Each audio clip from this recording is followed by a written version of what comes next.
Welcome to All India Party News, your trusted YouTube channel for the latest updates, breaking news and in-depth analysis on politics, current affairs and nationwide events. Stay informed with unbiased reporting, expert opinions and exclusive interviews, bringing you closer to the pulse of India. Subscribe now for 24/7 news coverage. For Israeli women, all of them soldiers, have returned home after being held hostage by Hamas in Gaza since October 7th. Their release comes as part of a ceasefire deal brokered between Israel and Hamas, aimed at alleviating some of the tension amid the ongoing conflict. The women were handed over to the Red Cross in Gaza City's Palestine Square, a highly choreographed handover that captured the world's attention. This marks the second group of hostages released under the terms of the agreement. The women, who endured over 40 days in captivity, were taken during the large-scale Hamas attack on Israel in early October, a day that forever changed the dynamics of the conflict. For their families, these 40 days have been an agonizing wait, filled with uncertainty and fear. Today, their reunion with loved ones brings relief, but also underscores the complexity and emotional toll of this situation.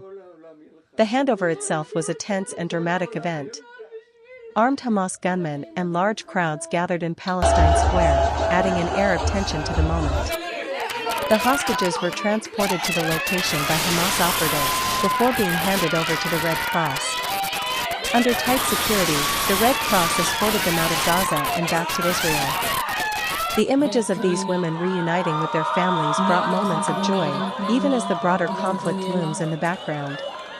This release, however, was not a unilateral gesture. In exchange for the 4 hostages, Israel has agreed to release 200 Palestinian prisoners. Among these, 70 individuals are expected to be deported to other locations. The prisoner swap has sparked controversy within Israel, with critics arguing that it could embolden Hamas and set a dangerous precedent. Supporters, however, see it as a necessary compromise to bring hostages back home safely.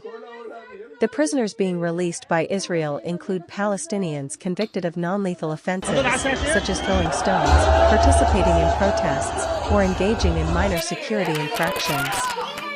For Palestinians, the release of these prisoners is seen by many as a symbolic victory, a demonstration of resistance.